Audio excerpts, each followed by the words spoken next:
Okay, today we're going to talk about assigning oxidation numbers. In our earlier PowerPoint, we talked about oxidation numbers a little bit and how they relate to redox. Redox just stands for reduction and oxidation. Oxidation is the loss of electrons. Reduction is the gain of electrons. And this is important because we need to see in certain chemical reactions what's happening with the electrons. And these oxidation numbers help us keep track of what's happening. So notice there are these rules, and we're going to come back to these rules a lot. So just a couple to note, first of all, is number 8 and 9. Okay, when we have our substances that we're assigning oxidation numbers, if it's neutral, then they're always going to equal 0. If it's a polyatomic ion and there's a charge, then it's going to equal the charge. So for example, if we have carbonate, which is CO3 with a 2 negative charge, then this whole thing would be equal to a -2. But we'll do some examples. And then you're going to look at some common things on this page. So one thing that's really commonly used is oxygen. So notice that oxygen usually has a -2 charge. There are some exceptions. Hydrogen usually has a +1. If it's with a metal, then hydrogen's a -1. If we have a compound in either group 1 or 2, group 1 is going to be a +1, group 2 is going to be a +2, and aluminum is going to be a +3. That's what that rule means. On rule number 4, fluorine is always a -1. And then another one that's very nice to know is in a binary compound, that means 2 elements. The one that's more electronegative is going to equal the charge it would be as an ion. So remember, your electronegativity trend increases as we go to the right of the periodic table and increases as we go up. So fluorine is the most electronegative element. So let's go ahead and do some examples. The first example is CO. CO, notice that there's no charge right here. So because there's no charge, this is going to be set equal to 0. Then you're going to look on your paper for any rules dealing with carbon or oxygen. And remember how we pointed to rule number 5 earlier. Rule number 5 says that oxygen has an oxidation number of -2 in most cases. So that's going to help us decide what's happening with our carbon. So let's go back. So we know that oxygen's a -2. We know that this whole compound, carbon monoxide, equals 0. So now from here we just do algebra, or if you can see it in your head, just do it in your head. So let's do it algebraically. There's only one carbon atom, so we're going to make that just an X. If it was 2, we'd make it 2X. And then we're going to add that to our oxygen. There's only one oxygen, and each oxygen atom has a -2 oxidation number. So now let's just solve the problem. Now we're just going to have X minus 2 equals 0. Add 2 to both sides. X now equals a +2. So our carbon in this example is a +2 oxidation state. So carbon is a +2, oxygen is a -2, and those would be your oxidation numbers. And again, this is for when we're looking at either half reactions or whole reactions, and we're trying to figure out what's happening with the electrons. So right now we're just doing the basics. Let's do another example. Our next example is nitrogen dioxide. So nitrogen dioxide, we've got an oxygen. We know that oxygen is a -2. And we know that because there's no overall charge, that this whole molecule equals a 0. So now let's do our math. We only have one nitrogen, so we're going to make that X, plus 2 oxygen atoms right here, but each one has a -2 oxidation number. So now we go 2 times a -2, which is going to equal -4. Add 4 to both sides, and X equals a +4. So our nitrogen is a +4. So nitrogen in this case is a +4 oxidation number. Oxygen is a -2.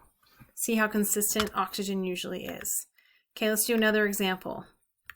This next one is CuCl, which is copper Roman numeral 1 chloride. In this example, let's go back to our oxidation rule sheet and notice how there's nothing that talks about copper or chlorine. So what you're going to do on this one is you're going to use rule number 3, the binary compound, which has 2 elements. The more electronegative element is going to be the charge it would normally be if it was an ion. So out of copper and chlorine, chlorine's over here and copper's over here in this area. So chlorine is more electronegative and it's in group 17, so it's going to have a -1 oxidation number because that's what it is as an ion. And then notice how there's not a charge, an overall charge. So we're going to make this equal to 0. Our chlorine's a -1, and you can see automatically that copper is going to be a +1.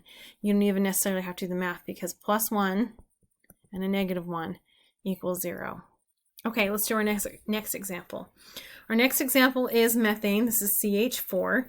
There is a rule about hydrogen. If we go back and look at that rule,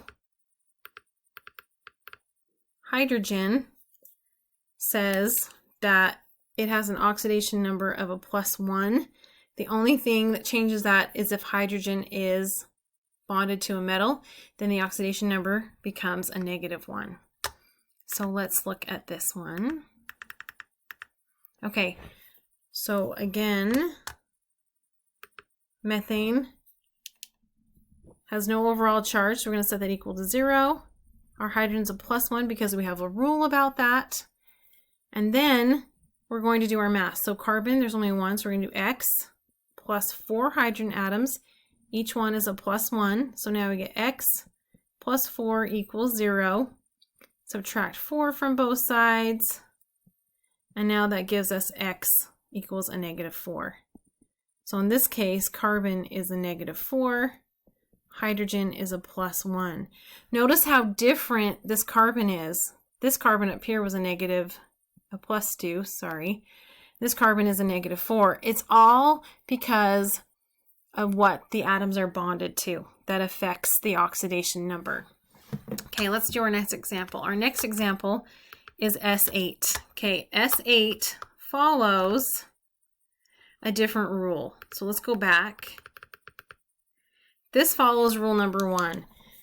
It says the oxidation number of any uncombined element is 0. Uncombined means that it's just the same atom. So either the atom is by itself and there's only one of them, or there's the same atom but multiple of them. So S8 just means that we have 8 sulfur atoms. So whenever you see one like that, that's by itself or it's just bonded to itself, it's always going to equal 0. So this sulfur just equals 0. Okay, let's look at the next one. The next one is nitrate. This one, first of all, goes with rule number 9. Rule number 9 says that if we have a polyatomic ion, and we know we have a polyatomic ion because we have a charge, it equals the charge of the ion. So instead of being equal to 0, we're going to set our equation equal to whatever that charge is. In this case, it's a -1. So we're going to go ahead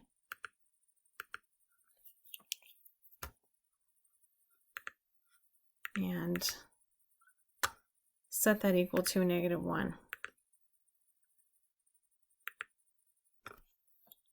Okay, so right here, we're going to set this equal to a -1. We know that there's a rule for oxygen, it's a -2. And then all we have to do now is solve for nitrogen. So nitrogen, there's just 1, so we're going to make that an X plus 3 oxygens.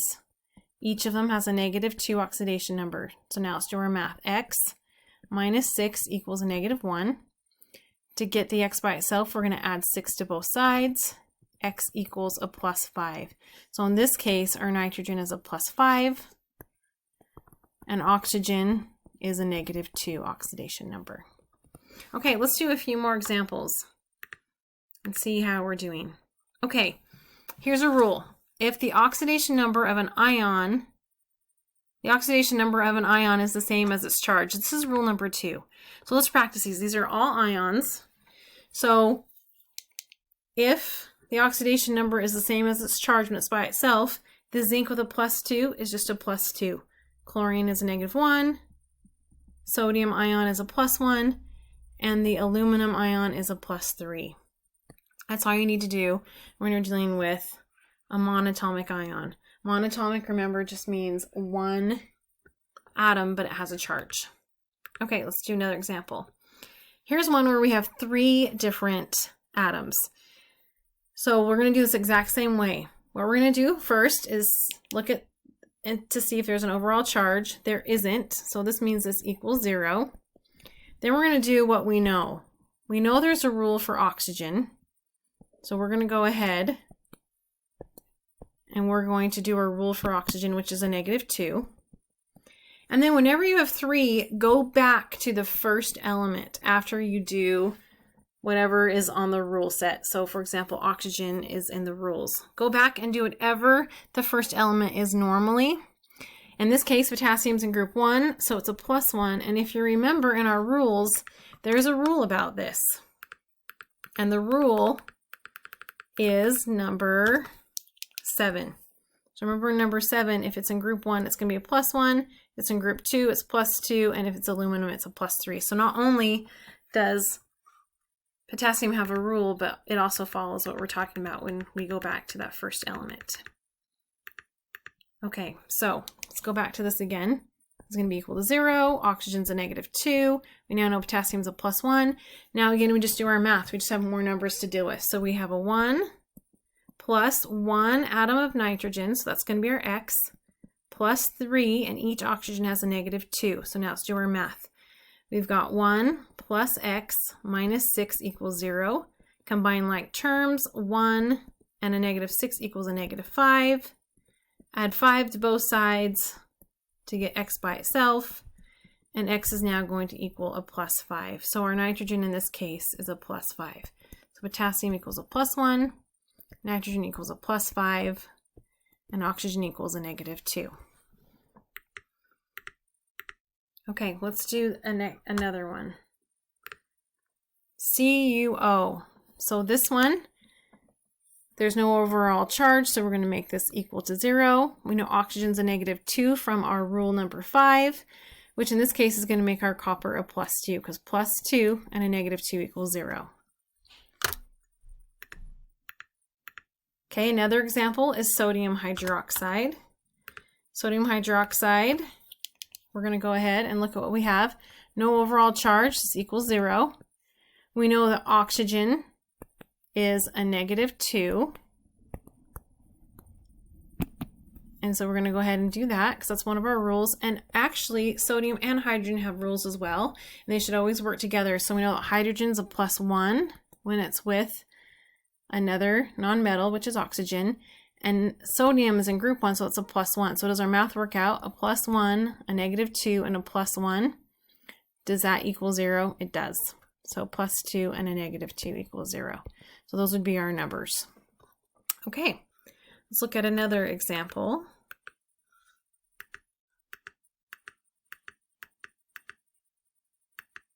Okay, our next example is sulfate.